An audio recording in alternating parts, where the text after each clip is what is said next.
Fala aí, pessoal, boa noite. Para quem não me conhece ainda, eu sou Carlos Bruno. Estamos começando mais uma live da nossa Round Med. Ontem foi o dia do lançamento do nosso primeiro curso. Foram 2 anos de trabalho intenso aí até que a gente conseguisse chegar a esse ponto.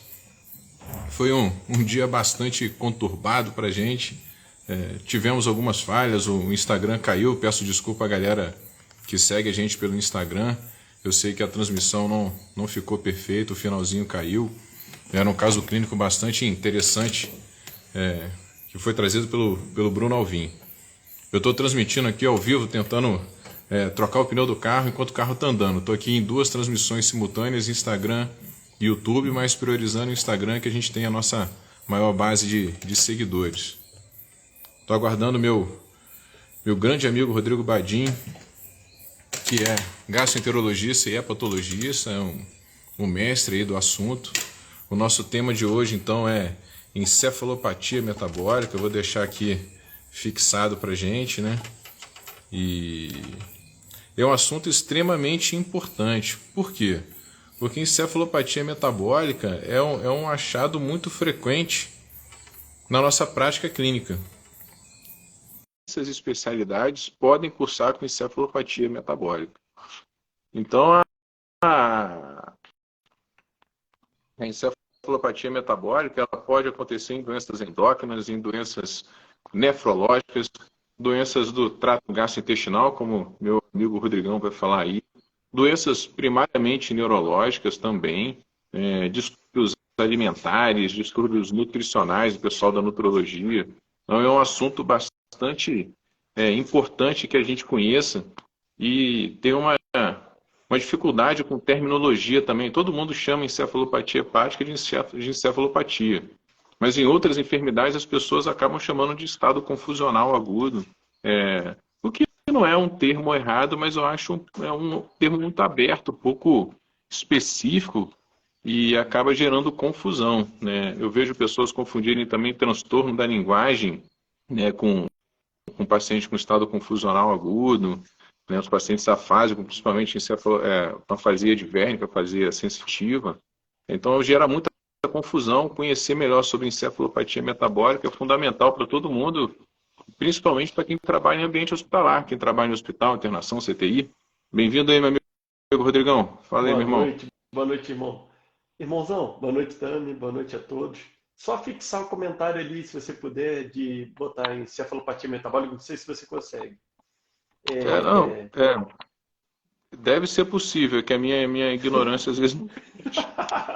Grande Anderson, acabou de entrar aqui na live, não sei se ele vai ficar um dos caras que mais sabe de encefalopatia hepática que eu conheço. É um prazer. Então, um tema muito frequente, né, pessoal? Como o Carlos falou, em que frequentemente, né, está diante de um paciente que está internado, fica confuso, fica sonolento, e a gente tem que saber ali o que pensar, entender que nem toda encefalopatia é hepática, né? Na verdade, eu acho que não é a maioria dos casos, né? Porque existem muitas outras. Então, eu vou deixar você correr aí atrás do teu caso e a gente vai comentando junto, meu amigo. E como é que fixa esse negócio aqui, cara? Estou tentando aqui, eu só estou conseguindo postar. Na hora que você postar o comentário, bota assim, aí você fica segurando o comentário, aí vai aparecer a opção fixar comentário. Você tipo aperta na tela mesmo e fica segurando ali um tempinho. Se não conseguir também não tem problema não, meu amigo. É só Tentar para... aqui, vamos. Você tá bem, meu Vou amigo? tentar Acabei novamente. de chegar de Niterói e vim direto, irmão. Graças a Deus, tá, tudo tá Cara, tranquilo. se eu sei que você está vindo lá de um centro de referência em tratamento de paciente com hepatopatia, né? Consegui. Principalmente hepatopatia aguda. Então você vai contribuir. Ah, mulher, consegui. A gente Show vai de conseguir, bola. então, trazer muito assunto interessante. O caso clínico que eu botei hoje, então, no nosso story lá, para ir aquecendo a galera e entender mais ou menos o que a gente ia falar hoje, é um perfil de paciente muito comum lá no Gafreguini. Então, o nosso caso clínico era o seguinte, é um paciente masculino, 59 anos, com história prévia de dor lombar crônica. Esse paciente veio se queixando, a princípio, de uma dor inespecífica, já tinha procurado atendimento em diversas clínicas, principalmente buscando ortopedia, né, e considerado alguma questão de lombalgia crônica, hérnia de disco. Só que a dor foi se tornando cada vez pior, se tornando mais intensa e refratária ao tratamento, até que ele começou a ter algumas alterações, como fraqueza, dificuldade para deambular, fraqueza proximal, também fadiga, né? Então, diferenciar fraqueza de fadiga é outra questão difícil na nossa prática. Fica a dica para todo mundo aí que fraqueza é um achado objetivo ao exame físico. Quando você testa a força está reduzida. O paciente com fadiga, ele se queixa de perda de força, mas quando a gente vai testar, a força dele é grau 5. Então, a fraqueza é um achado ao exame físico, a gente consegue comprovar. E ele tinha fraqueza. Chegou também com estado de bradipsiquismo, paciente mais lentificado do que o normal, flutuação do ritmo de sono-vigília. E quando fez o laboratório, a gente se deparou com uma série de alterações. Dentre elas, uma anemia importante, uma hemoglobina de 6,5, hematócrito de 20%. Além disso, ele tinha uma disfunção renal importante, desconhecida. Ele tinha 4,5 de creatinina, 220 de ureia. Um sódio baixinho, de 133, mas nada demais. A gente sabe que um sódio de 133, a princípio, não gera nenhum sintoma, a não ser que iatrogenicamente a gente tenha feito uma mudança drástica do sódio. Um paciente hipernatrêmico, a gente trouxe ele para um sódio de 133, ele pode vir a ter sintoma. Mas cronicamente isso geralmente não acontece. E observamos também um cálcio extremamente alto, um cálcio de 15,6. E uma proteína sérica aumentada com uma albumina normal. E ainda assim, uma coisa interessante para comentar com relação à parte hepática também, ele tinha um hepatograma normal e uma fosfatase alcalina normal com cálcio bastante elevado, né? E aí a gente sabe que a fosfatase alcalina geralmente é jogada na sua conta aí, né? Quase sempre as pessoas procuram o hepatologista, às vezes até jovem adolescente, né, que por acaso pediram uma fosfatase alcalina e vem alterada, acabam mandando para o gastro, né, um paciente jovem em franco crescimento. E aí a fosfatase alcalina não é específica do fígado, né, Rodrigo? Exatamente. Carlos, só para reforçar, pessoal, vocês querendo me perguntar, interagir, aqui é o momento. Só queria agradecer uma pessoa que falou um comentário bonito, a Renata, familiar de uma paciente. É o que faz valer a pena, né, meu amigo, para a gente poder ajudar de alguma forma. Fosfatase alcalina. Quando a gente tem, pessoal, as duas enzimas juntas, né, fosfatase alcalina e gama-GT, menos comumente a 5-nucleotidase, mas principalmente que a gente pede no dia a dia, que é a fosfatase alcalina e gama-GT em paralelo aumentadas, a gente começa a topografar o problema como uma colestase, alguma coisa que está aumentando a pressão da via biliar, seja por uma obstrução extrahepática ou uma obstrução intrahepática.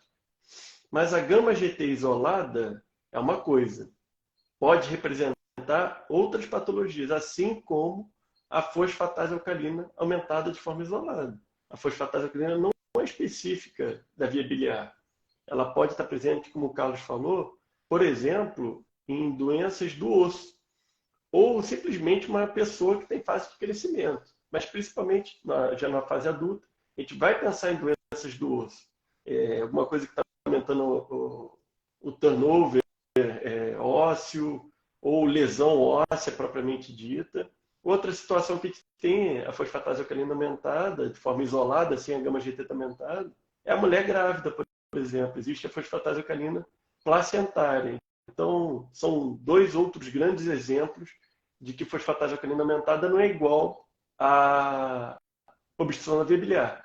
Quando a gama-GT está junta, aí começa a ganhar mais, a gente consegue topografar o problema, a gente começa a mirar mais na via biliar de fato. E a gama-GT aumentada de forma isolada tem outras patologias, como um diabético, uma doença hepática metabólica, paciente com uso de bebida alcoólica, a gama-GT alta é até um marcador, né, para ver se a pessoa está bebendo ou não. Muitos anticonvulsivantes, eles são indutores, ali aumentam a gama-GT, né? Hoje até atendi uma menina que estava tomando valproato, e aí a gente foi ver que não justificava, um dos poucos anticonvulsivantes que não aumenta a gama-GT, mas fenitoína, fenobarbital, né? Você pode falar melhor. Mas, enfim, fosfatase alcalina alta de forma isolada, num contexto de doença aí que tem uma dor lombar, pelo que eu entendi, uma dor que não está conseguindo justificar muito, e talvez se preocupe mais com outras coisas, não tanto o fígado, né? Não tanto a viabilidade, até porque a gama GT não chamou atenção. É. E esse caso, ele é particularmente interessante porque o cálcio é alto, mas a fosfatase alcalina é baixa. Ah, sim. E aí, juntando uma lista de problemas nesse caso, a gente tem um paciente ali, 59 anos, que tem dor lombar crônica, a princípio 6 meses de evolução, com a piora progressiva importante, sinais de alarme. Além disso, a gente tem fraqueza objetiva no nosso exame físico, Uhum. disfunção renal, a gente tem anemia importante e hipercalcemia, com fosfatase alcalina normal. E quando a gente vai olhar para a proteína, é um paciente que tem aumento de globulina, né? Tem uma inversão do gradiente albumina-globulina, as globulinas são significativamente mais altas. Então, quando eu botei no story lá no nosso Instagram, uma porção de gente já matou de cara, né? Esse paciente tem mieloma múltiplo, né? Então é uma grande suspeita. Por que a fosfatase alcalina não sobe? Porque o mieloma múltiplo ele cursa com lesões exclusivamente líticas. Então não é esperado que a fosfatase alcalina suba. Se ela subir, não vai ser um aumento muito expressivo. Fosfatases alcalinas muito elevadas falam mais a favor de metástases de tumores sólidos, que costumam ser blásticas. Mas recentemente a gente teve internado um paciente com neoplasia de próstata com múltiplas metástases para tudo que é lado você puder imaginar, um tumor extremamente agressivo. As lesões tinham características radiológicas de serem líticas, tinha um aumento não muito intenso da fosfatase alcalina, era pouco, e muitos colegas questionaram a possibilidade de ser câncer de próstata porque as lesões eram líticas e eram câncer de próstata. Então, muitos tumores dão lesões líticas e blásticas, e isso pode variar de um paciente para outro, não é uma certeza. Mas Uhum. nesse caso, então, as lesões provavelmente eram lesões líticas, a fosfatase alcalina não era elevada, e esse paciente tinha uma série de razões para estar encefalopático. Então, quais as razões que eu pude listar para a galera lá no nosso Instagram? O paciente tinha diabetes. Não o paciente diabético ele pode ficar encefalopático tanto porque está hipoglicêmico. No caso, ele usava só metformina, é um hipoglicemiante que a princípio não cursa com hipoglicemia, mas ele poderia estar em estado hiperglicêmico e hiperosmolar também, que é uma condição que dá alteração na consciência. Além disso, ele é hipertenso e usava hidroclorotiazida, e foi o nosso tema da nossa aula magna de ontem, para a abertura do nosso curso, e que o nosso assunto foi uma hiponatremia sintomática. Hidroclorotiazida, talvez a nossa prática, pelo grande uso que a gente faz desse fármaco, é razoavelmente frequente a gente encontrar pacientes idosos em uso de hidroclorotiazida com hiponatremia grave sintomática nas internações dos hospitais. Além disso, a gente tem um paciente com disfunção renal aguda, né, provavelmente aguda. Né? A gente não tem histórico, mas um paciente hipertenso com 2 drogas e diabético com uma única droga, a princípio ele não deve ter um grau de lesão renal tão importante, a não ser que ele realmente abandone o tratamento. Então, essa insuficiência renal, a princípio, é insuficiência renal de evolução mais rápida, mais aguda, e ele está urêmico. Né? E aí, com relação à uremia, é um assunto interessante, a gente tende a pensar que a ureia é tóxica. E, na verdade, a ureia não é tóxica, ela é um marcador de disfunção e que outras toxinas não ureias estão se acumulando junto e elas sim são tóxicas para o cérebro. A ureia em si não costuma dar muita alteração, tipo de encefalopatia. E, por último, ele ainda tinha hipercalcemia, que também está muito associado à alteração do sensório, confusão mental, sonolência e desorientação. Esse paciente, então, o diagnóstico dele foi fechado, Rodrigão, e começou-se quimioterapia e ele foi mandado para casa. Tudo bem, corrigiu, a função renal melhorou, aquela disfunção renal era por conta de hipercalcemia. A gente sabe que a disfunção renal do mieloma costuma ser multifatorial, hipercalcemia com sinais de desidratação que ele apresentava é um dos grandes fatores, mas a gente também tem o rindomieloma por impactação tubular, né, de proteína, e ainda existe alguns pacientes que desenvolvem síndrome nefrótica associada à amiloidose. Então, são múltiplas as razões para esse paciente ter disfunção renal. Mas o fato é que ele recuperou. Né? Ele recuperou, ele foi para casa. Estão perguntando aqui se o curso, se vai ter discussão de caso no curso, é isso? O curso está aberto, galera. Médico recém-formado são muito bem-vindos no nosso curso.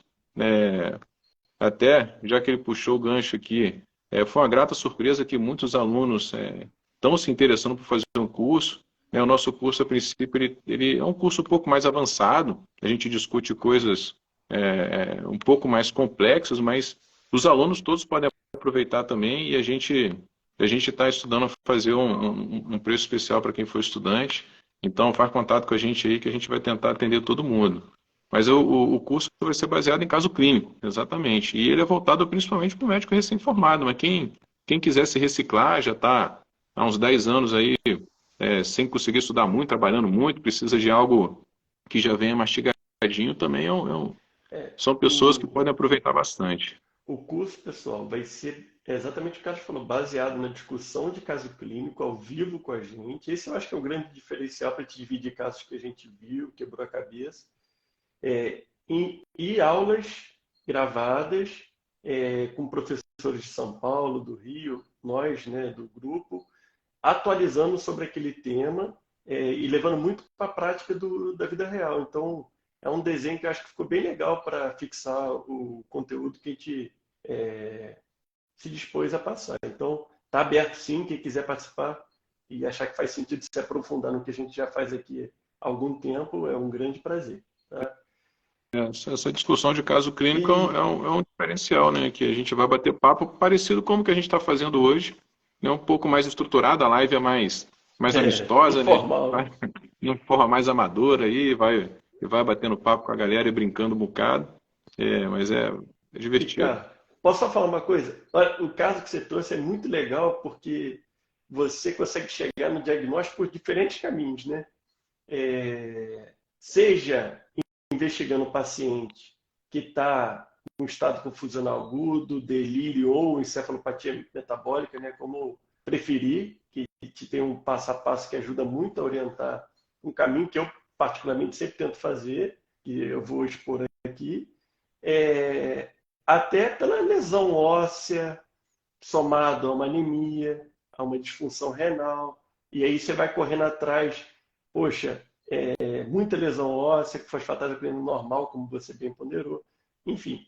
Então, assim, o que eu falo com o pessoal, Carlos, e eu queria ver a sua opinião, que você, em cima disso, é um cara que eu aprendo muito e respeito muito, quando a gente está com um paciente sonolento, desorientado, a gente costuma fazer um passo a passo. Bom, primeiro a gente vai saber a história do paciente, vai saber o que faz mais sentido pensar, mas a gente faz um pequeno uma checklist ali, a beira-leito, para tentar chegar mais rápido nesse diagnóstico. Então, HGT é fundamental, principalmente, ou glicemia capilar, como preferirem, é fundamental para ver se o paciente está fazendo hipoglicemia ou está muito hiperglicêmico.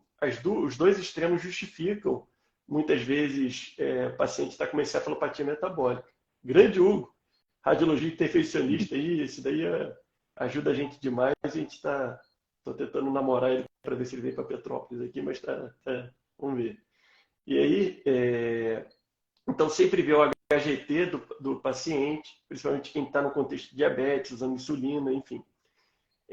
Na sequência, ver se o paciente tem algum sinal neurológico focal. Isso às vezes é desafiador, né, Carlos? O paciente às vezes está sonolento. Porque se tiver algum sinal neurológico focal muito claro, eu acho que a gente vai começar a pensar mais em partir para um exame seccional, uma tomografia, alguma coisa, para ver se Uhum. aquilo justifica. Nunca deixar de ver, Carlos. Eu vejo os melhores médicos que eu conheço fazendo isso de rotina, né? Mas principalmente paciente que está com uma sinusopatia, uma otite, ver se tem sinal de irritação meníngea, para pensar se pode ter uma meningite que está justificando esse estado confusional, que muda um pouquinho a estratégia diagnóstica, ver se o paciente está com uma infecção fora de controle, os dois eletrólitos que justificam, é legal porque chegaria no diagnóstico assim, principais, né, para justificar uma encefalopatia metabólica é o sódio, né, Carlos? E o cálcio, são Uhum. justamente os dois. Uhum. Coração, cérebro, a gente fala só de cálcio. Coração, cálcio, potássio, né? Bota aí o magnésio junto. Intestino, cálcio e potássio. A grosso modo, né? Obviamente que eu estou falando, mas o cálcio também. Remédios, pacientes que a gente está introduzindo, aumentando o opioide, como foi um caso que a gente interagiu recentemente, paciente minha, com pé isquêmico, a gente correndo atrás de dose de opioide, querendo ajudar, ela fez intoxicação por opioide, ficou miótica, bradipineica, sonolenta, enfim. Então, opioides, você começar um benzodiazepínico ou parar um benzodiazepínico de forma abrupta, né, meu amigo? Isso daí são Uhum. os procinéticos, antieméticos, principalmente Plasil e Bromoprida, se fizerem rápido na veia. Até você uma vez passou um macete de sempre diluir para 100 e fazer na veia para evitar extrapiramidalismo, desorientação, Uhum. entre outras medicações. E dos órgãos, lembrar principalmente do rim, uremia, e do fígado, acho que são os grandes grupos os dois grandes órgãos para justificar uma encefalopatia metabólica. Paciente chocado, ficando hipotenso, tendo como manifestação neurológica o estado confusional, sonolência. E vou falar uma coisa que você me falou, não esqueço nunca mais. Carência de tiamina, vitamina B1. E isso não é só paciente alcoólatra. Basta o paciente estar em dieta zero ali um tempo, está com o catabolismo aumentado, em poucos dias, pode fazer. A pessoa está acamada, não dá para ver ataxia, nem sempre tem. Aí você vai ver, está desorientada, não, é delírio, faz um antipsicótico, aí você vai ver, tem um baita de um nistagmo, aí tem que repotiamina, tem que ter um limiar baixo para pensar em carência de B1, né? Então eu tive essa discussão, eu estou afiado aqui porque eu tive essa discussão com os internos essa semana, né, com essa paciente que teve da intoxicação por opioide, e é um passo a passo que ajuda a gente. Então ali provavelmente a gente já iria matar uma hipercalcemia, somando com anemia, insuficiência renal, lesão óssea, fosfatase normal, realmente andaria para esse caminho. Até a Amanda está falando de cirurgia bariátrica. É um fator de risco para várias carências, né, de micronutrientes, dentre eles a própria tiamina. O macete para evitar extrapiramidalismo, o Carlos pode falar. Fala aí, meu amigo, você que me É, ensinou, então. esse macete é muito interessante porque as pessoas acabam queimando a bromoprida e o Plasil como se fossem drogas que dão problema na emergência. De fato, dão. Então, a dica da prática, galera, é o seguinte: o Plasil é um ótimo remédio para fazer como antiemético, particularmente ótimo no paciente com enxaqueca. Você tem ideia, o NNT do Plasil para enxaqueca é em torno de 1:2. Então, a cada 2 pessoas que você usa, uma vai se beneficiar, tanto para a náusea, mas também para a atenuação da cefaleia. Então, o que eu recomendo fazer é fazer o Plasil diluído para 100 ml. Eu falo, mas por que, Carlos, 100 ml? Porque o que diminui muito esse piramidalismo é fazer lentamente. Para eu fazer lentamente no pronto-socorro, você pode pedir para a enfermagem, cara. Eu quero que você faça esse Plasil bem lentinho. A enfermagem tem 100 prescrições para fazer ali na emergência. Ele não vai fazer devagarzinho, cara. Ele tem muita coisa para resolver. Ele vai botar na seringa e vai mandar tudo de uma vezada só. E esse paciente vai desenvolver esse piramidalismo. Quando você dilui para 100, ele é obrigado a botar no equipo e aquilo vai correr devagar. Não vai ter muita opção. Então, essa é uma grande dica. Outra dica que você pode fazer, você pode botar um antihistamínico inibidor H1, né? Antes de você fazer o fármaco, você pode repetir a dose 1 hora após. Vai dar sonolência, claro, porque passa a barreira hematocefálica, mas ajuda a diminuir também os efeitos extrapiramidais. Então, são essas duas dicas. Fazer lentinho diluído e você fazer um bloqueador H1 antes, antihistamínico, para que o paciente não desenvolva a loucura extrapiramidal na emergência, que realmente é assustador. Ô, Carlos, acho que foi um dos meus primeiros plantões, assim. Chegou um menino novinho com o braço assim girando, falando uns negócios. Aí o médico falou: calma, rapaz, ele acabou de sair daqui, te fiz Plasil para ele. E aí a A gente vai gente aprendendo, né? Então tem que ter tem um macete colega para evitar, porque é renomado desagradável. aqui. Tem um colega renomado aqui da cidade, que é um nefrologista fera, e ele tomou, né, fizeram para ele o Plasil quando ele estava internado, e ele sentiu, ele sabia, cara, ele falou que estou tendo efeito extrapiramidal. E ele mesmo sabendo que estava tendo efeito extrapiramidal, ele falou que era É incontrolável, é um negócio de maluco incontrolável. mesmo. Não, A minha é irmã, incontrolável. Carlos, ficava assim para mim: vem cá, me chamando o tempo inteiro para me tirar ela do hospital igual criança. É porque a pessoa perde o controle, quer sair correndo, se jogar pela janela. Então, é uma É, sensação é uma... desagradável que, se a gente puder usar, ter algum cuidado ali na prescrição, vale a pena demais, né? é. Então, não sei E se para tratar, pode fazer benzodiazepínico para tentar ajudar a controlar, mas depois que já começou é difícil. dar tempo ao tempo, né? Acho que é É. isso. Mas uma coisa Cara, que você falou, que eu acho muito importante, cara, é a questão da tiamina, galera. Pensou que talvez, de alguma forma, pode ser que seja deficiência de tiamina, cara, manda faz. ver, repõe, repõe. E Porque o é, estoque de tiamina é muito pequeno. Eu, quando dava plantão no Copa do Ar, lá no plantão noturno da neurointensiva, eu recebi uma senhora que estava no andar, que internaram com uma AVC isquêmico cerebelar, porque ela estava incoordenada, estava claramente com alteração cerebelar. Só que era uma alteração cerebelar bilateral, que me chamou a atenção. Falei, nossa, como é que AVC cerebelar bilateral é muito improvável. A não ser que ele tivesse fechado a basilar e aí o cortejo de sintomas seria muito mais evidente. E aí eu observei que ela estava com restrição na movimentação ocular e em delírio, entre aspas. E eu fui ver o que foi a história da senhora. A senhora bem magrinha, que internou por conta da cirurgia de vesícula, colestectomia. No pós-operatório, tentaram nutrir, a barriga distendeu, ficou em dieta zero. No dia seguinte, tentaram ofertar de novo comida, a barriga distendeu, dieta zero. Nessa dificuldade de retorno do trânsito intestinal, ela ficou 5 dias em jejum. Cara, desencadeou encefalopatia de verme. Eu fiz para ela a dose de tiamina, a dose na encefalopatia que você está fazendo diagnóstico, ou seja, não é prevenção de encefalopatia de verme. Eu estou tratando, a dose é muito elevada, são 500 miligramas de tiamina de 8 a 8 horas, durante 2 a 3 dias, se não me engano, são 3 dias. Uhum. Essa paciente, com a segunda dose de tiamina, ela já tinha revertido 100% do sintoma. Isso, muito legal. Se você não reconhecer, a sequela é permanente. Então, a gravidade é grande, né? E nem sempre tem a tríade, né? A famosa tríade de paciente ficar com ataxia, nistagmo, confusão mental. Então, a gente tem que ter o limiar baixo. O paciente está em delírio, tem alguma, exatamente o que você falou, poxa, tem alguma probabilidade, ficou em jejum, está com catabolismo, está um pouquinho mais de tempo, manda parada, né, cara? Acho que uma coisa que vai ter pouco efeito colateral, tem alguns serviços que até fazem, para qualquer pessoa que chega, já bota tiamina no soro junto. E uma coisa que eu ia te falar, caso te perguntar, na verdade, é que encefalopatia metabólica, né, desorientação de uma forma geral, é sempre uma coisa de mau prognóstico, né? Um fator de um pior prognóstico, ou obviamente, vão ter patologias que a gente vai ficar mais preocupado com o desfecho do paciente, mas de uma forma geral, é um paciente que a gente tem que ficar muito mais atento, né, cara? Sim. Me perguntaram se essa encefalopatia tem algum epônimo. Na verdade, encefalopatia metabólica já explicando a sua pergunta dele, é um guarda-chuva de enfermidades, né? Então você tem dentro da encefalopatia metabólica o delírio. Então o delírio é uma encefalopatia metabólica que cursa com desatenção e sintomas autonômicos importantes da taquicardia, hipertensão, diaforese, são comuns no delírio. O estado confusional agudo, que se chama também, está dentro do arcabouço da encefalopatia metabólica. Eu gosto muito mais do termo encefalopatia metabólica. O que é encefalopatia metabólica, então, a definição? É uma falência orgânica aguda. O cérebro entrou em pane. Então, a analogia que a gente pode fazer, com total segurança, porque é isso, quando o cérebro falha, é igual quando o rim falha. O paciente que entrou em estado confusional agudo é igual o cara que foi para diálise. É igual o paciente que entrou em insuficiência hepática. É igual o paciente que entrou em insuficiência respiratória, precisou de tubo, o cara que entrou em choque cardiogênico. Então, é de péssimo prognóstico a encefalopatia. A gente tem que reconhecer precoce e, se tiver uma razão óbvia, a gente tentar reverter o mais rápido possível, porque aumenta muito a mortalidade. É uma falência orgânica aguda.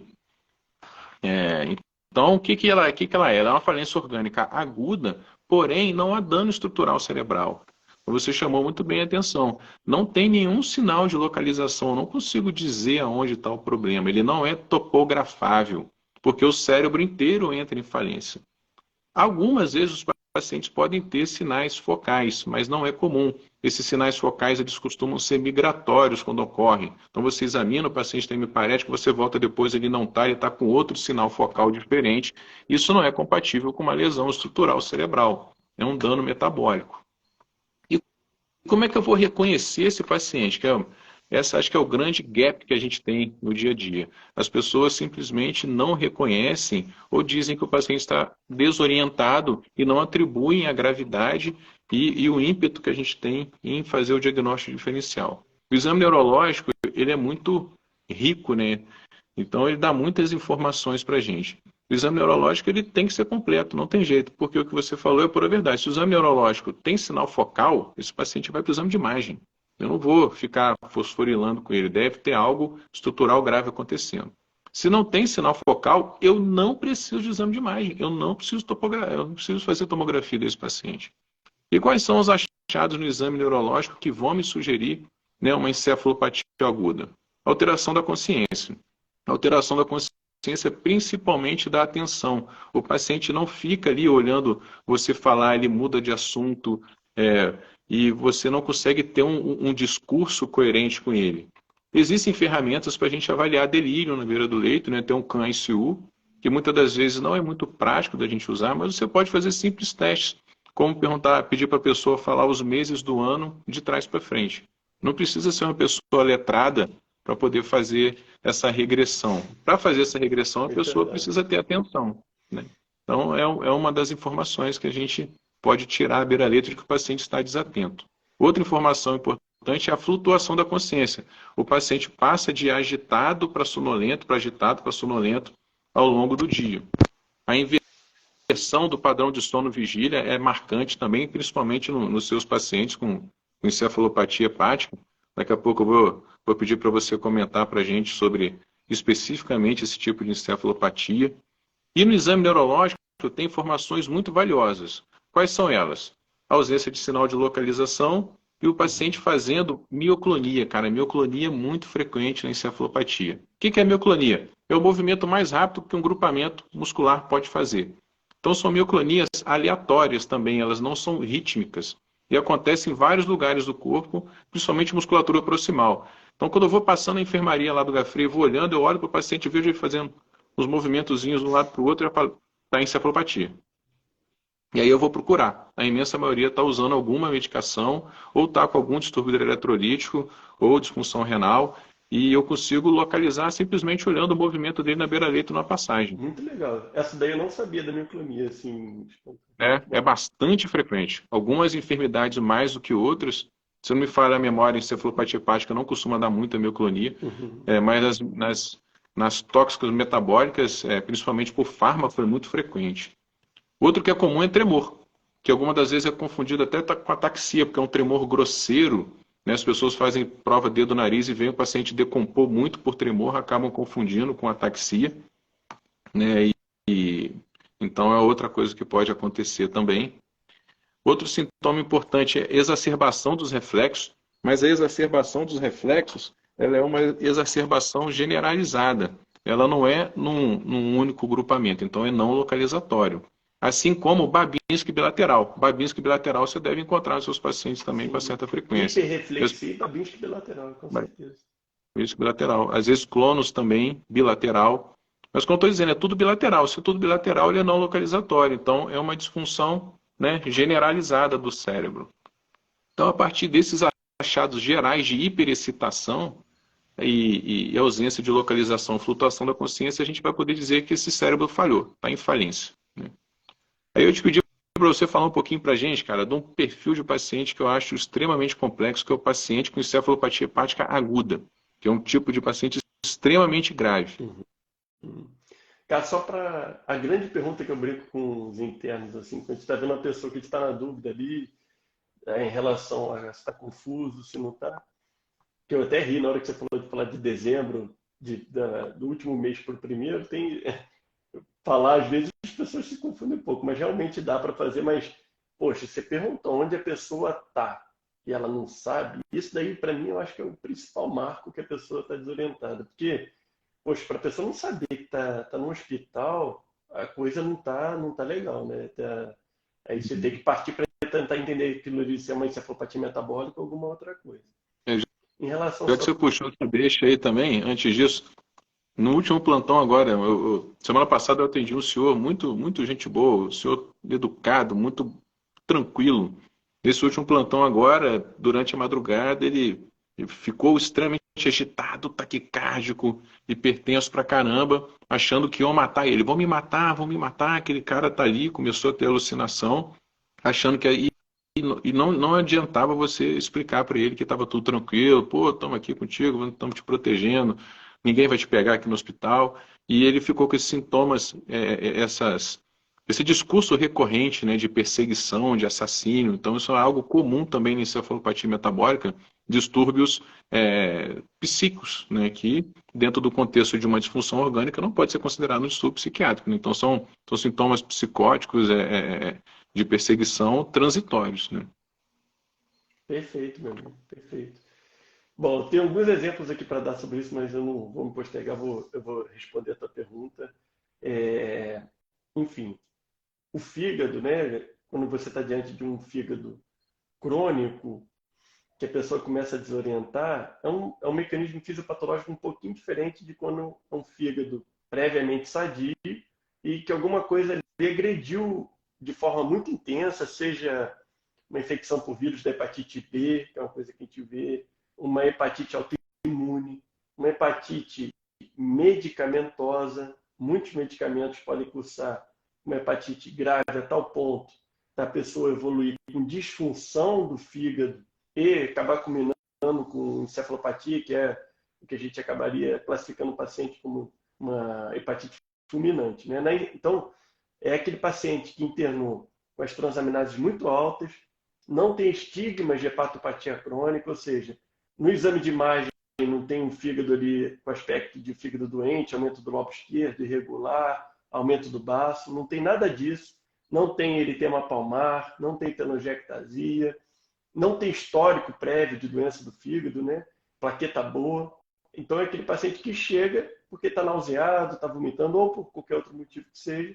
E quando a gente vai ver, as transaminases estão habitualmente muito elevadas, com, na maioria das vezes, predomínio de transaminases em relação às enzimas canaliculares, ou seja, o fígado está, de fato, mais inflamado.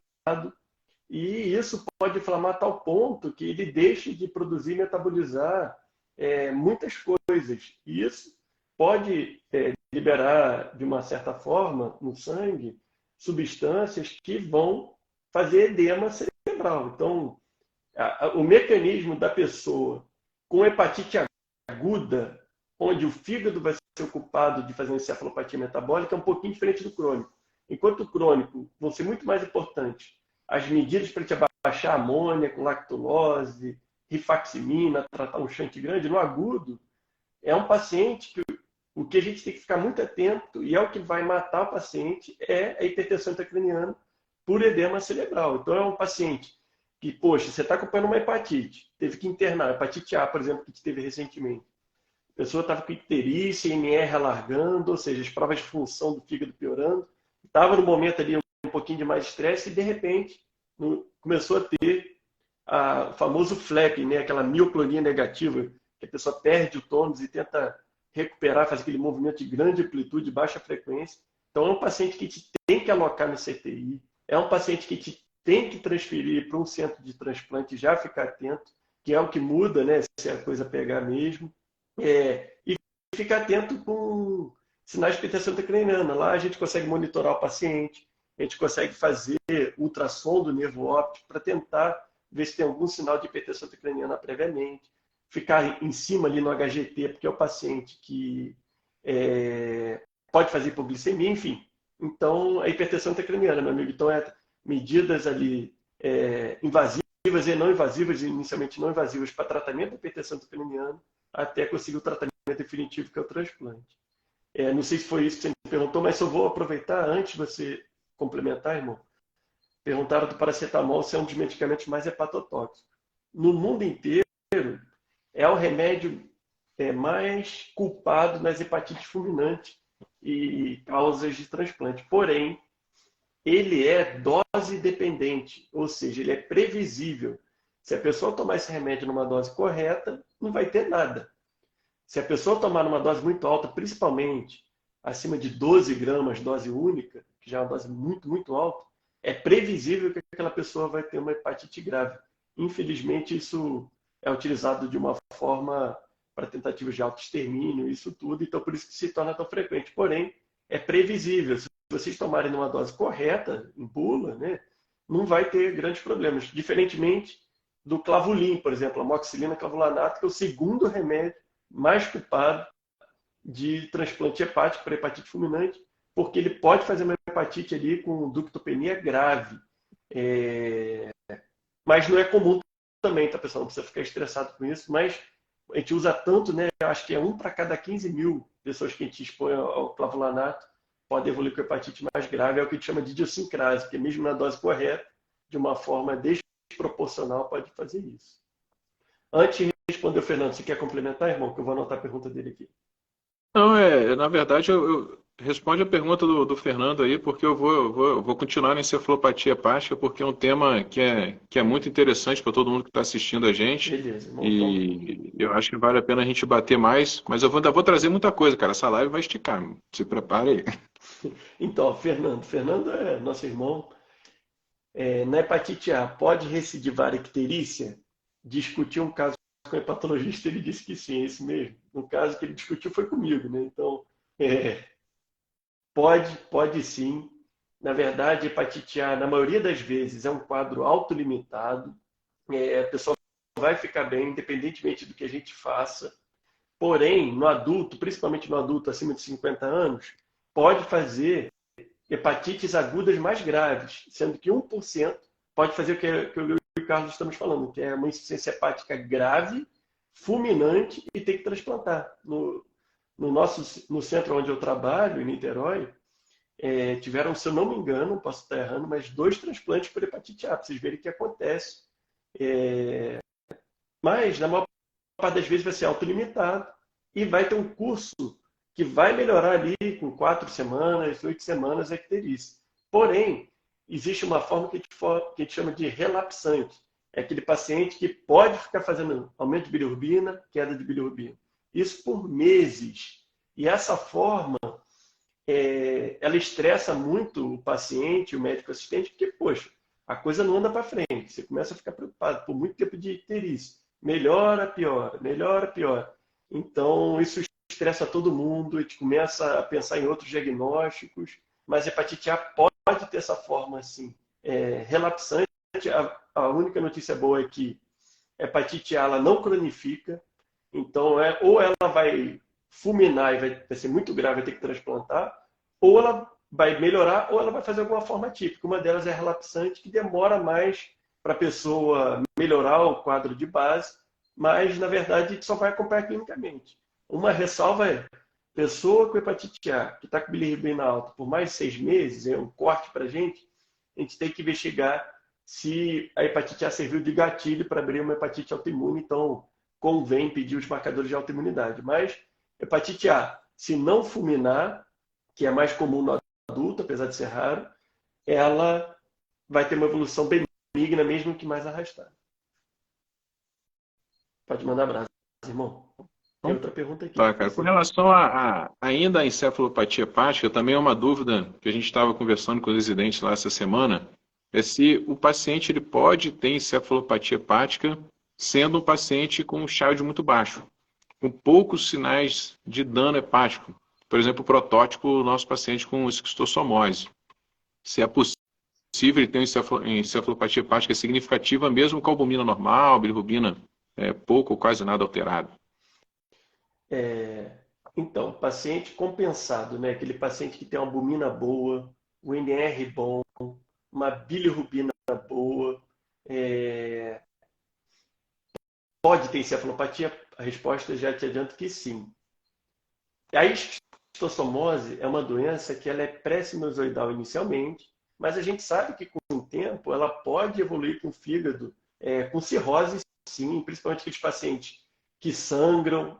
Imagina, o paciente tem hipertensão porta muito significativa.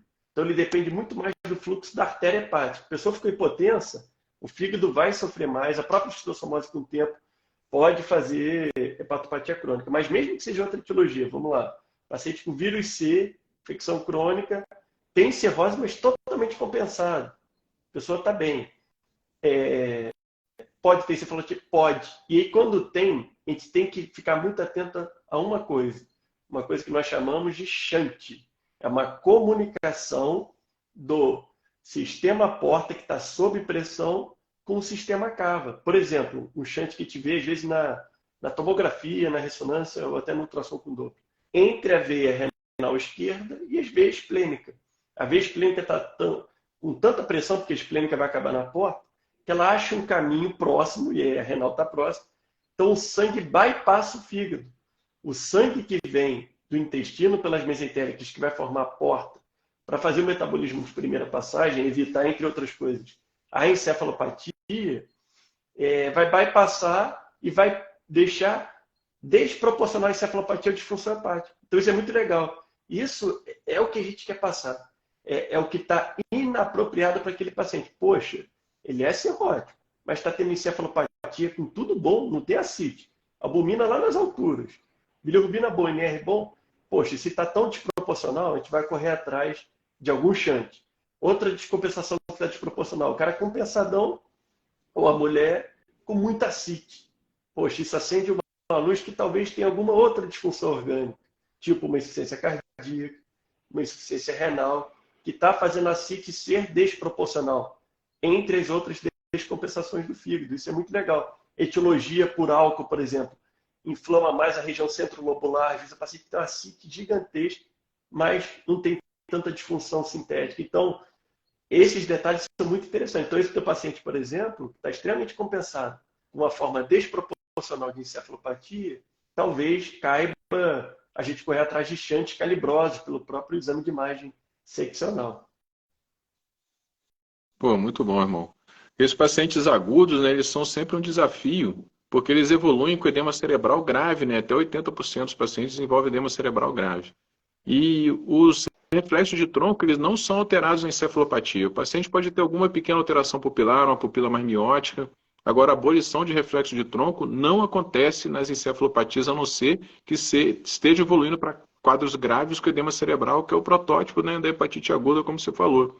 Esse paciente vai para a terapia intensiva, você pode lançar diversas medidas de tentativa de controle do edema cerebral, só que são pacientes discrásicos, esses pacientes estão com NR ultra alargado, então a cranectomia ela vai levar os pacientes à morte por hipovolemia, porque ele vai sangrar horrores, vai ser impossível conter o sangramento.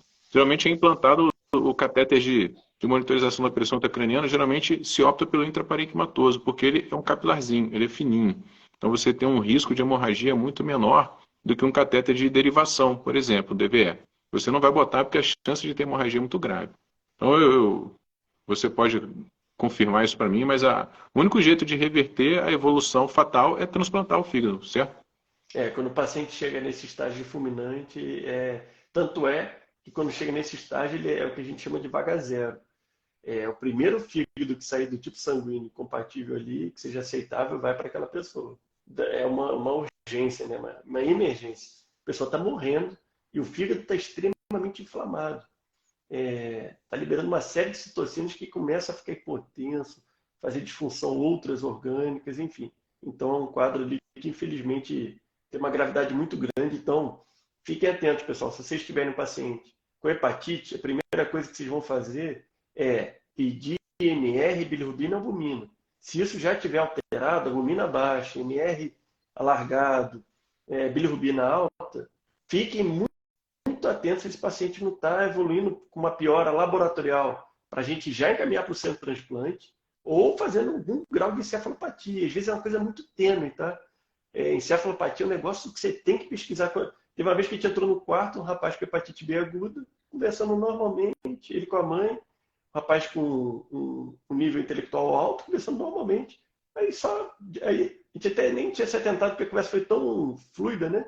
Aí no final só estica o braço. Puxa, um baita de um flap, o menino estava piorando na nossa cara de uma hora para outra. Então tem que ficar, de fato, muito atento, ver os reflexos. Isso daí talvez seja uma das coisas que mais a gente vê, Carlos, assim, de hiperreflexia, de fato, ela acontece nessa encefalopatia metabólica e dá um rumo para a gente. Com relação ao flapping, eu botei um videozinho do paciente que estava lá no hospital, né? Então, as pessoas tendem a pensar que flapping é uma alteração somente do paciente com encefalopatia hepática, que é muito batido, né, na anamnese, na nossa semiologia, na faculdade.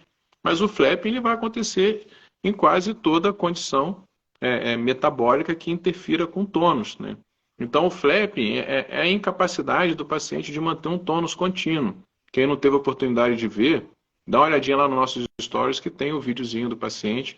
Eu vou ver se eu deixo no feed também para as pessoas poderem ver, que eu acho que vale muito a pena, porque muitas pessoas veem o flapping e reconhecem como tremor. Esse é um outro erro comum. Então, o paciente, você pode pedir para ele botar a mão na horizontal. Ele tenta manter o tônus e perde. Ele tenta manter o tônus e perde. Eu quero manter, mas não consigo. Eu quero manter, mas não consigo. A mão fica tremendo.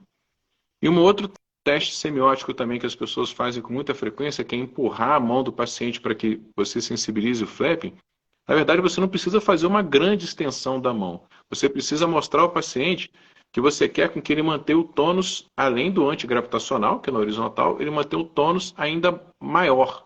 Ou seja, você vai sensibilizar, você precisa de um tônus maior, eu não vou conseguir manter o tônus, não vou conseguir manter o tônus. E a mão dele vai vai fazendo aquelas batidas arrítmicas.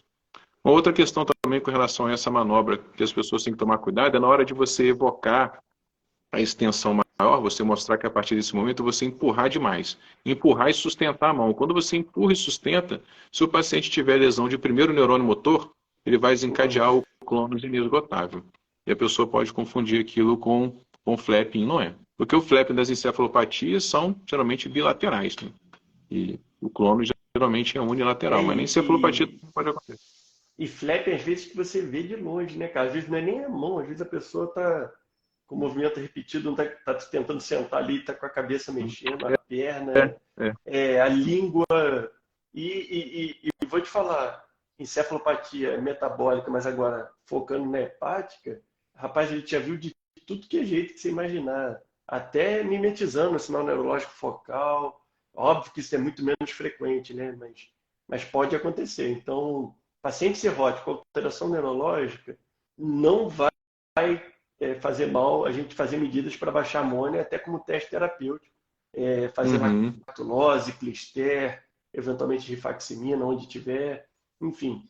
Porque isso, às vezes, está naquela bagunça neurológica que você resolve o paciente. Então, ficar atento a isso. Óbvio que o paciente cirrótico faz hiponatremia, óbvio que o paciente cirrótico pode ter um distúrbio de cálcio, ter usado morfina por qualquer motivo que seja, usou um benzodiazepínico que predispõe ainda mais, ou enfim, está com infecção, qualquer coisa nesse sentido, né, cara?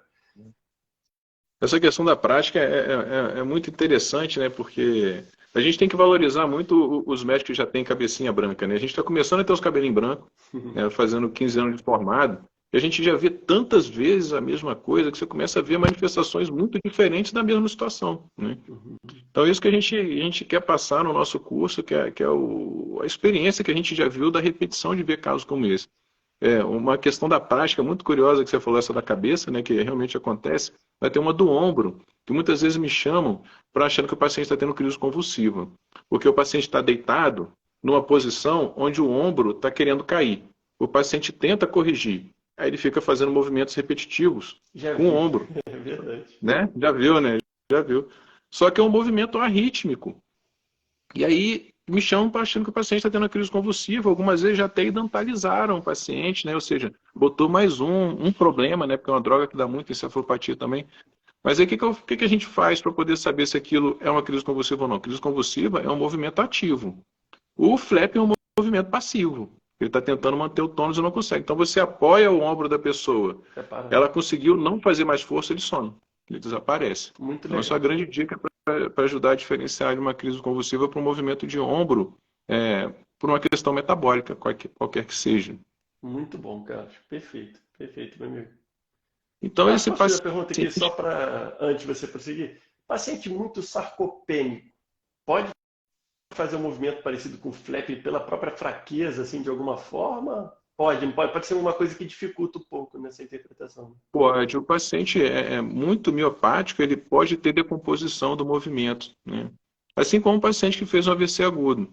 Então, se você for ver na escala do NIH, eles pontuam, né, ataxia, quando você vai pontuar ataxia no NIH, eles botam assim, se o paciente tem uma ataxia, uma incoordenação desproporcional ao grau de paresia.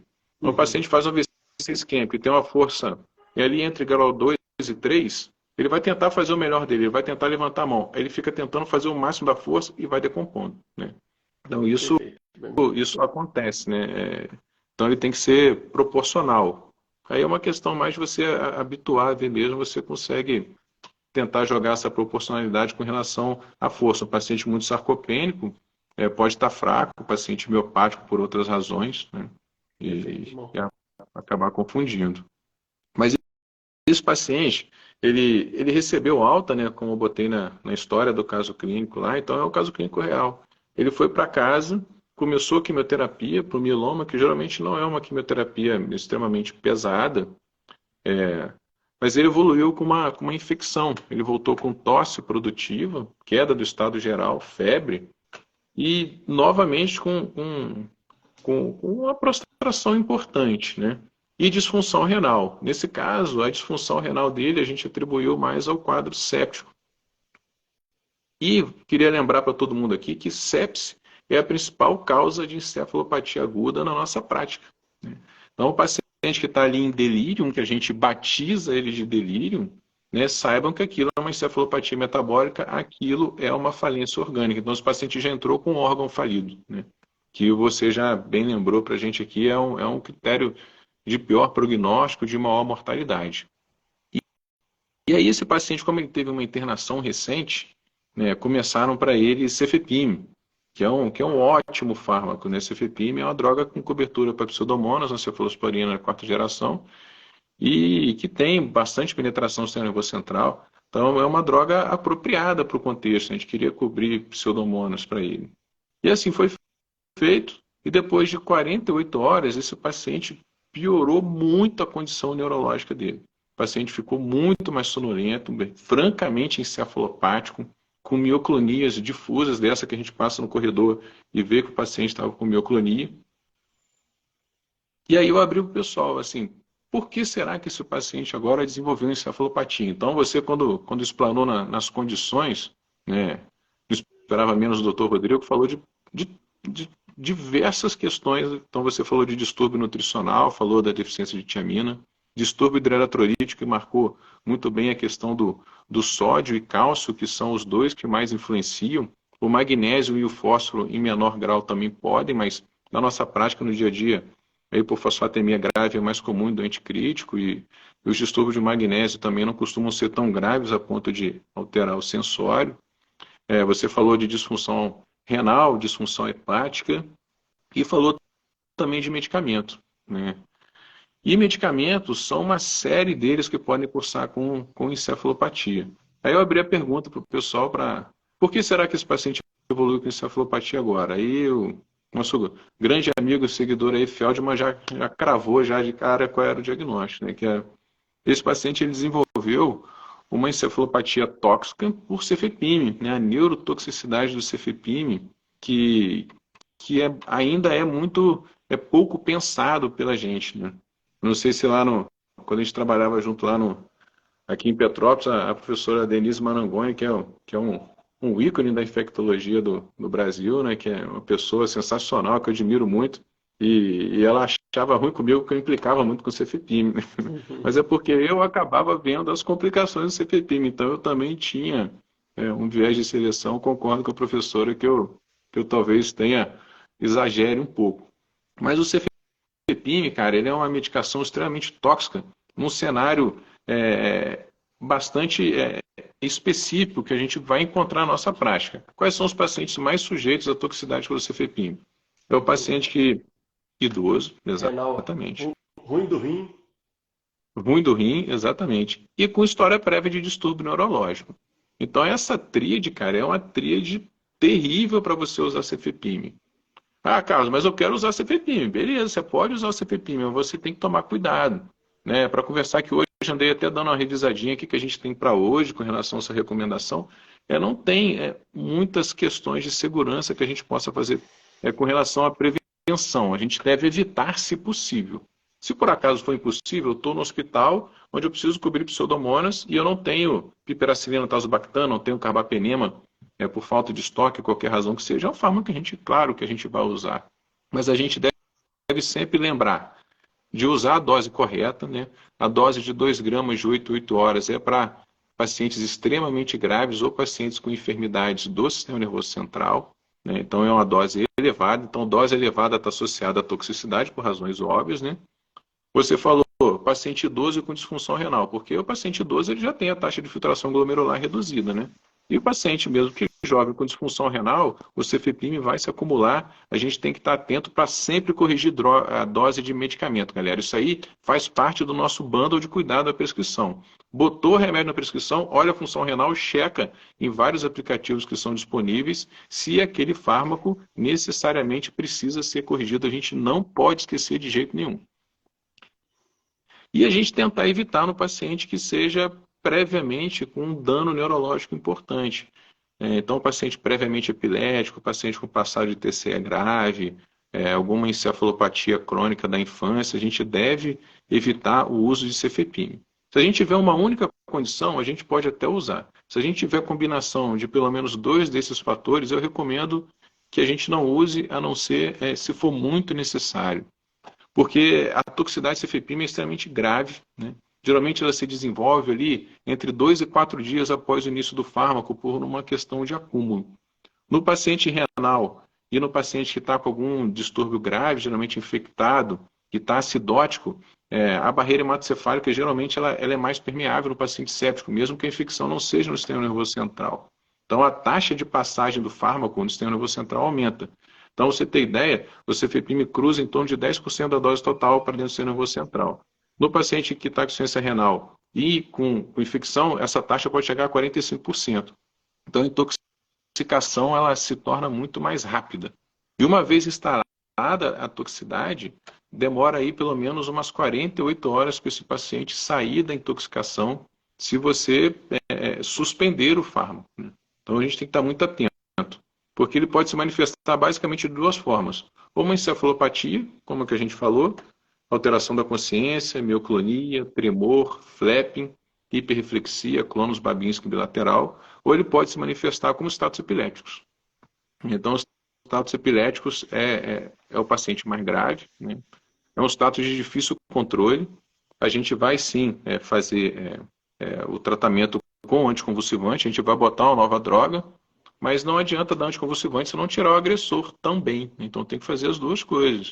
Eu brinco muito com os pacientes, né? Se você pisou no prego, não adianta tomar analgésico, tem que tirar o prego também, né? Então, se tem algum fator agressor para a saúde, né? Uma pessoa que tem polineuropatia e bebe. Eu quero um remédio para a dor da polineuropatia e quero ficar bom. Você tem que parar de beber. Não adianta tomar um remédio para melhorar da dor e continuar bebendo. A agressão continua. Carlos, quinolona seria uma segunda classe de antibiótico que pode ter um comportamento parecido com o cefepime, não pode? Sim, quinolona, principalmente o cipro, né, em pacientes epiléticos a gente deve evitar porque está muito associado a estados epiléticos e encefalopatia. Né, a penicilina também, né, se a gente parar para ver, você falou do clavurin, né, que apesar de ser incomum, eu até não achei tão incomum, 1 para cada 15 mil É um para eu cada fiquei 15 até mil. preocupado, porque 1 para 15 A mil gente é uma não frequência costuma razoável. fazer em paciente hepatopata. Na verdade, Não costuma hepatologista, a gente corre de clavulite de qualquer forma. A gente ser vai... mesmo, cara. Clavulite está falando Olha o nome de só. marca, né? Amoxicilina e clavulanato. Então, clavulanato, tá, Sim, pessoal? Não sim. é nem É, a amoxicilina o problema. A amoxicilina, como isolada, não classicamente relacionada a hepatotoxicidade, mas o clavulanato, sim. assim. Não, só deixar claro para a turma aqui que a gente não tem nenhum patrocínio de indústria farmacêutica, não. É É, só, do hábito é que é mesmo. muito usado, né, Carlos? Então, é uma condição que a gente vê, né, na prática. Então, eu fiquei assustado, porque a frequência não é baixa, né? Então a gente tem que tomar cuidado. Com quinolona, o paciente idoso, é comum a gente ver crise convulsiva em idoso usando quinolona para infecção trato urinário, né? Então o paciente tem uma história prévia de epilepsia, tem uma série de fármacos que vale a pena a gente dar uma olhadinha na bula para a gente evitar e usar com cuidado, né? Tanto por interação quanto por toxicidade direta. Então, cara, se a gente for ver, esse caso clínico é um caso clínico que tem muitas coisas para a gente ficar atento. Então, é extremamente difícil você se atentar a todas essas possibilidades se você não organizar seu raciocínio clínico, cara. Tem que ter uma lista de problema. E a lista de problema ajuda muito. Eu faço com os residentes da H-Fre, essa semana a gente fez uma lista de problema muito legal, cara, que eu até esqueci de tirar foto do quadro, porque a gente fez uma organização do raciocínio, que era um paciente com história prévia de demência já bem documentada, demência de Alzheimer, que interna por conta de piora do estado geral, né? É um quadro de encefalopatia mesmo, mais parecido com delírio, né? E demência é um grande fator de risco para encefalopatia metabólica / delírio, principalmente. Mas ele tinha muita comorbidade, ele era hipertenso, ele era etilista, tabagista, além disso usava uma série de fármacos, e tinha insuficiência renal crônica. E quando a gente foi tomar conta do paciente, tinha uma história prévia de piora aguda neurológica com sinais localizatórios. Então, tinha múltiplos fatores de risco cardiovasculares também para ter um AVC isquêmico. Então, e ainda era epilético, ainda tinha epilepsia associada à demência. A gente foi botando as coisas todas e a gente foi lá para a prescrição. A gente estava tratando o principal, que era o quê? O paciente pesquisando um AVC isquêmico, a gente estava guiando por esse caminho que era o mais evidente. Mas a gente não estava atento à anemia. Quando a gente foi ver, esse paciente tinha 7,5 de hemoglobina, a doença renal crônica dele era estágio 4, então a gente já deveria estar repondo a eritropoetina, a gente deveria ter visto a cinética do ferro dele para saber se precisava repor ferro também. Somado a isso, esse paciente tinha neuralgia do trigêmeo, usava carbamazepina numa subdose para cobrir a epilepsia, então a gente precisava aumentar a dose dele também. Então, cara, quando a gente pegou a lista de problemas, a gente foi cruzando as informações, tinha uma série de questões que precisavam ser abordadas, que não era o principal. Então, essa doença principal de um paciente complexo, ela gera um efeito de cegamento, né, gente? A gente fica cego, voltado para aquela coisa principal. Quando chega um clínico que tem uma visão mais ampla do paciente, ele vai ver que está cheio de furo. E a gente acha que está mandando muito bem. E esse é o médico que vai, de fato, mudar a vida da pessoa. E a lista de problemas, né, Carlos, não é só para diagnóstico. Ela é para terapia também. Poxa, um paciente que tem um mundo de coisas, eu acho que todos os seres humanos não conseguem se concentrar naquele mundo de informação e conseguir tirar o fino. Então, se você conseguir pegar uma parte do problema, igual na vida real, né? A gente tem que fazer um curso. A gente não vai pegar tudo e resolver de uma hora para outra. A gente vai pegar uma coisa e vai resolver. A gente vai pegar outra e vai resolver. Quando a gente foca numa coisa pequena, a gente consegue ser muito mais sofisticado, a gente ganha tempo para estudar, a gente aprende, é infinito, né? Por isso que é muito bonito essa divisão, e clinicamente é muito legal, porque realmente a gente vai ficando independente. E quando você bater o olho num paciente complexo, você já viu, é completamente diferente. Você vai ser muito mais rápido pensar aquilo ali e fazer. Então, a gente tem duas formas de aprender, né, Carlos? Pelo ouvido, ouvindo pessoas boas, e apanhando, né? Então, se a gente puder ouvir e dividir casos, e eu faço questão de, sempre que tem um caso clínico perto de mim, eu tento lá pegar um pouquinho que seja, que eu sei que isso vai ser bom para a minha formação. Então, esses pacientes com uma lista de problemas gigante, a lista de remédios gigante, tem que fazer isso que você fez, dá trabalho, por isso que a gente às vezes foge um pouquinho disso, mas não tem, é dessa forma que a gente vai dar mais dignidade para o nosso paciente. O Fernando, que está acompanhando a gente aí, né, ele faz parte do nosso time, ele vem sempre com a frase, né, que são casos clínicos que a gente tem que compartilhar, né, cara? Tem que compartilhar porque a gente aprende muito com o único caso. Então, você for ver, esse caso é um caso que tem tudo em encefalopatia metabólica. Tem praticamente tudo. Com o único caso, a gente conseguiu. Só não tinha insuficiência hepática. Mas do resto, né, ele tinha tudo. Então, com uma história bem contada e organizada, a memorização é muito maior. Né? É isso que a gente vem conversando toda semana e bolando uma forma de transmitir isso da forma mais didática possível no nosso curso. Né? Então, é um trabalho mental grande. E dividir no caso, né? Porque a pessoa vai gravar o caso e com a metodologia que a gente julga correta. Agora, só um adendo aqui no caso, como é que é importante, né? Tudo que dá alteração no nosso corpo, inclusive a encefalopatia metabólica, não é só a gravidade do que levou a encefalopatia metabólica, mas a velocidade de instalação é muito importante, né? Como tudo. Por exemplo, um cálcio que alterou de um dia para o outro é diferente de um cálcio que vem aumentando gradativamente, assim como o distúrbio do sódio. Um exemplo paciente com anemia. Poxa, um paciente com anemia crônica, um falcêmico, tolera hemoglobina ali de 4, tranquilo.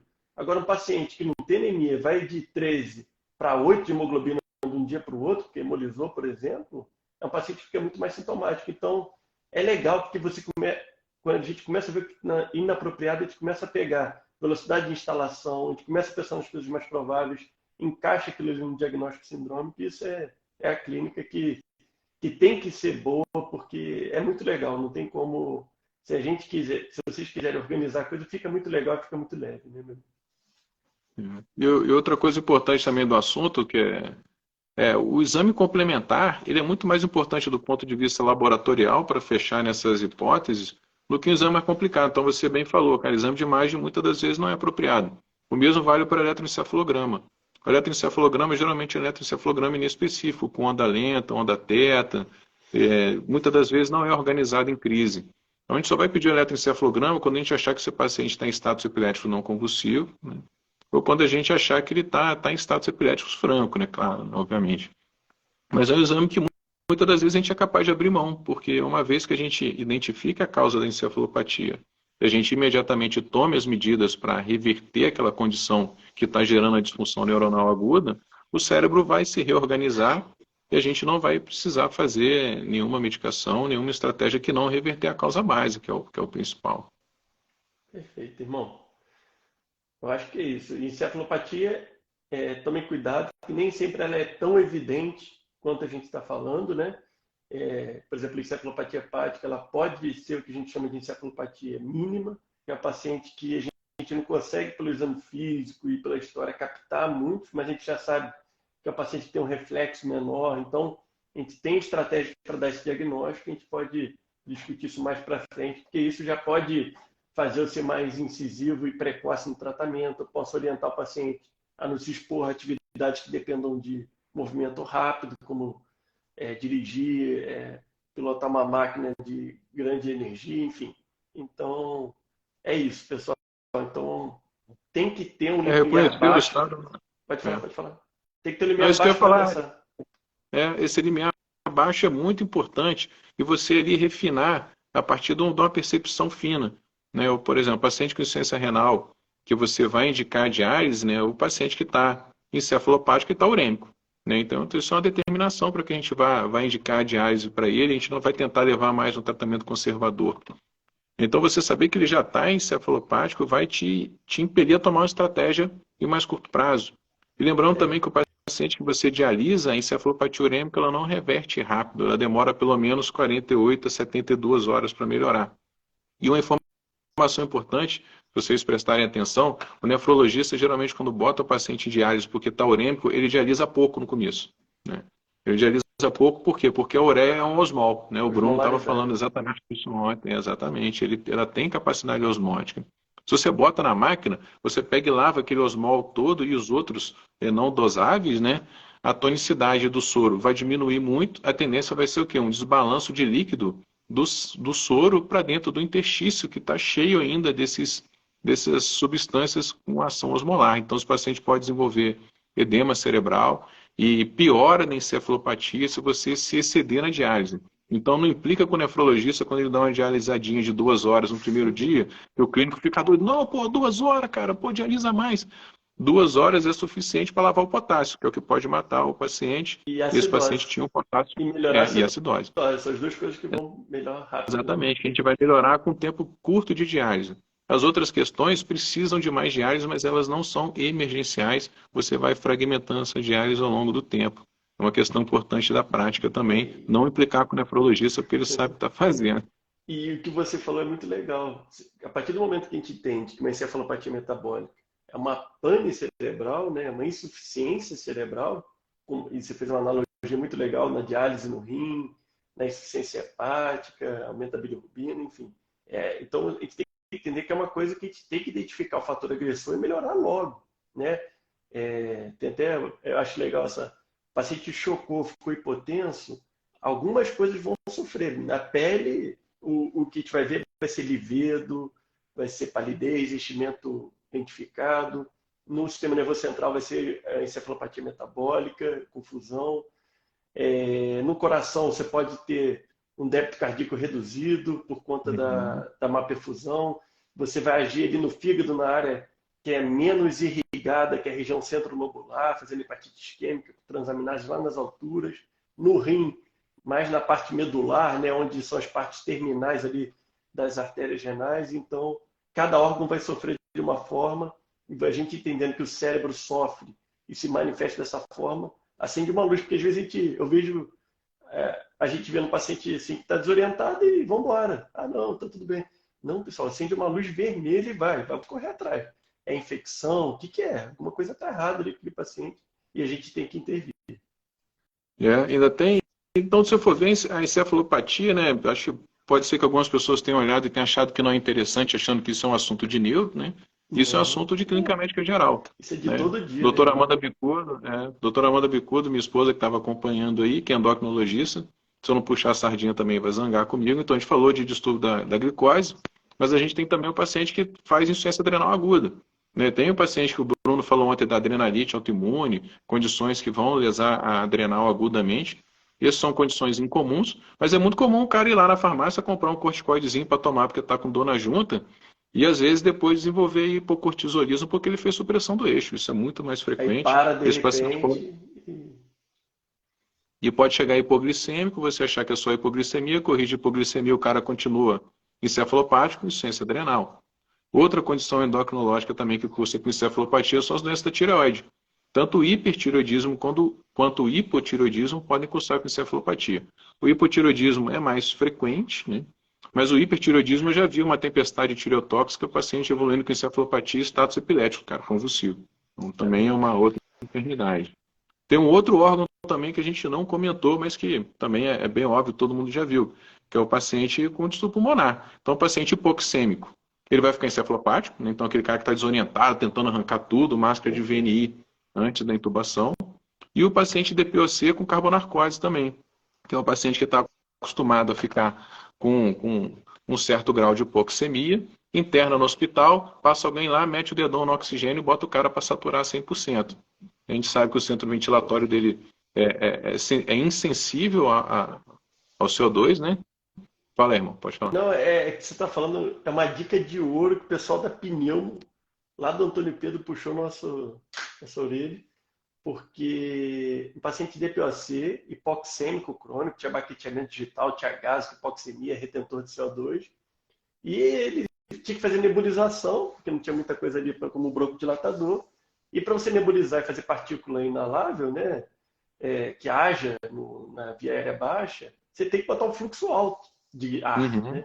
E lá era oxigênio, o pessoal estava fazendo a nebulização, toda vez que nebulizava, ele rebaixava assim, de uma forma muito expressiva. Então, uma dica é, paciente, vocês não querem, vocês têm que nebulizar por qualquer motivo que seja, e é um retentor crônico de CO2, botem um catéter de O2 no fluxo baixinho e nebuliza com ar comprimido. Isso daí vai ajudar a minimizar uma FO2 alta ali e acabar suprimindo ali. Isso é muito legal. E outra observação, Carlos, que você vai saber muito melhor, é uma observação, tá? Mas paciente que está com um quadro neurológico grave, seja um AVC, uma hemorragia subaracnoideia, alguma coisa assim, que evoluiu com uma pneumonia, fez um pneumotórax, demorou para abordar alguma coisa nesse sentido, essa alteração dos gases piora o prognóstico do sistema nervoso central de alguma forma, né, cara? É mais Assim, difícil o pode. manejo, né, desse paciente. Uhum. Essa é a grande missão da terapia intensiva neurológica, né? Ainda estão procurando uma droga que seja neuroprotetora. Até agora, né, pelo menos que eu saiba, ainda não descobriram nenhuma que seja verdadeiramente neuroprotetor. Então, a missão da terapia intensiva neurológica é basicamente evitar dano secundário, né? Então, se o paciente tem um AVC isquêmico, paciente TCE grave, né, TCE grave, então isso é mais evidente ainda. Se esse paciente desenvolver hipoxemia ou hipotensão, o dano vai aumentar muito. Então a gente tem que ficar muito atento, porque o dano pode ser irreversível. Perfeito, perfeito. Grande Altino aí falando com a A gente. Altina aí Salva a gente aí. comentando, entendeu? Salva a gente, É uma né? Os nossos amigão da pacientes. gente, salva a gente direto. Pô, a Altina é Faca um na cara. cabeça. Então é isso, pessoal. Você quer complementar alguma coisa, meu amigo? Queria Não, agradecer a todo mundo que está aqui, né? E formalizar o convite de quem achar que faz sentido se aprofundar mais em casos clínicos, aprender a vencer o medo de pegar aqueles pacientes mais complexos, com uma prescrição grande, a vencer a dificuldade de organizar. Poxa, às vezes eu chegava em casa e falava, caraca, na prescrição dei mole com aquilo ali. Mas por quê? Porque eventualmente não teve uma metodologia de organizar o caso clínico, não ouviu um caso clínico mais complexo para poder trazer. Então, para quem achar que isso faz sentido, vocês estão todos convidados para se inscreverem no nosso curso que vai começar semana que vem. Muito obrigado, Carlos. Aprendi muito hoje. Eu também, cara. Toda vez que a gente bate papo, a gente aprende mais.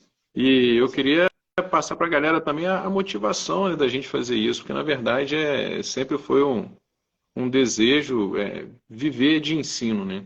A gente sabe que viver de ensino no Brasil não é fácil, é extremamente difícil. Então a gente topou esse desafio de estudar pra caramba, aí tentar montar um curso que pudesse realmente agregar valor, porque tem muita gente que não tem experiência vendendo alguma coisa aí na internet, né? Então, né, no contrafluxo disso aí, a gente tentou fazer algo mais baseado na experiência clínica, na prática, e não no guideline, porque hoje a informação, felizmente, isso é uma dádiva, a informação é livre, né, cara?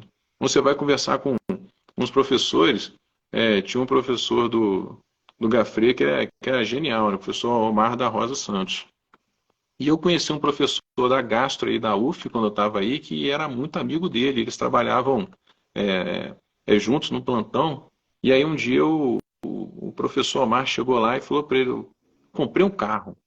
Ele falou assim: mas Omar, você comprou um carro para quê? Para não sabe dirigir? Para que comprou o carro? Para eu poder estudar. Mas por quê? Porque em casa tem muito barulho. Eu acabei, então ele tinha ido nos Estados Unidos e tinha comprado um monte de livros que não tinha no Brasil. Ele estava enlouquecido com aqueles livros e queria ler. Então ele precisou viajar nos Estados Unidos para comprar um livro que demoraria alguns anos para chegar aqui. Chegou, queria ler, então ele comprou um carro para ler o livro dentro do carro. Então, isso era muito impressionante. Hoje a gente não precisa mais disso, o conhecimento está em qualquer lugar, né? A diferença que faz é a forma como você vai expor e tentar organizá-lo para que ele seja mais palatável, mais tranquilo e que possa fazer memória de longo prazo. Porque dá muita raiva quando você lê um assunto, chega no final e você não lembra mais. Isso para mim é ver paciente estudar o tema e em cima de caso clínico. Não tem. Eu particularmente aprendo assim, meu amigo. E acho que a maioria das pessoas é assim porque ganha um motivo maior, né? Então é isso, é aprender de uma forma organizada e sequencial, em intervalo de tempo que a gente julgou ali correto nesse início, para vocês ficarem independentes e dividirem casos que um caso não é de um tema só, né? Um caso gera discussão que vai abrindo uma série de coisas e trazer dificuldades no dia a dia de vocês também, que a gente vai ter nossos encontros ao vivo, pessoal. Então, muito obrigado, uma excelente noite. Eu queria aproveitar para dizer também que o nosso carrinho está aberto aí, é só clicar na bio do Instagram para você poder chegar no local de compra. Ele vinha tendo uns problemas hoje ao longo do dia, mas acho que era uma questão do Instagram mundo aí, com alguns problemas. A gente fez um preço promocional que encerra hoje às 23 horas e 59 minutos. Então é uma oportunidade, a partir de amanhã esse preço vai subir. E as vagas são limitadas justamente para a gente poder fazer essa interação, né? Poder tirar uma dúvida, responder pergunta. Então, se a gente tiver um curso com 500 pessoas, a gente não vai conseguir dar atenção. Então, o número tem que ser limitado. Assim que chegar no limite que a gente julgue que é o que a gente pode oferecer de melhor, a gente vai fechar o carrinho e acabou. E aí eu não sei você, mas eu imagino que uma empreitada dessa para mim, acho que é só ano que vem de novo, cara. E compartilhem, pessoal. Convidem pessoas que vocês acham que isso faz sentido e que vai ajudar de alguma forma a agregar na formação. E é o que eu falo para o Carlos, a gente fazendo isso aqui, a gente pretende deixar as pessoas mais aptas a fazer uma assistência melhor. Então isso para a gente é um prazer, mas um grande desafio também. Então vamos que vamos, pessoal. Uma boa noite, marquem seus amigos e convidem todos. A Mila está parabenizando a gente aqui pela live. Pô, obrigado por ter ficado até o final. Eu sei que foi bastante longo, mas o tema é bastante interessante e acho que a gente conseguiu abordar muita coisa da prática. Então, a gente acaba um trabalho e estou sentindo que hoje ficou bom, cara. Hoje foi legal, hoje foi uma live particularmente interessante. Sempre contigo aqui é sempre bom. Acabando aqui, eu vou tomar uma cerveja, porque hoje foi legal. Uma boa noite então para todo mundo. Só não vou ir na tua casa que eu estou morto. Fiquem com Deus, tá, pessoal? Tranquilo, vocês também, galera. Um abraço para todos e muito obrigado por estarem presentes aqui com a gente. Obrigado.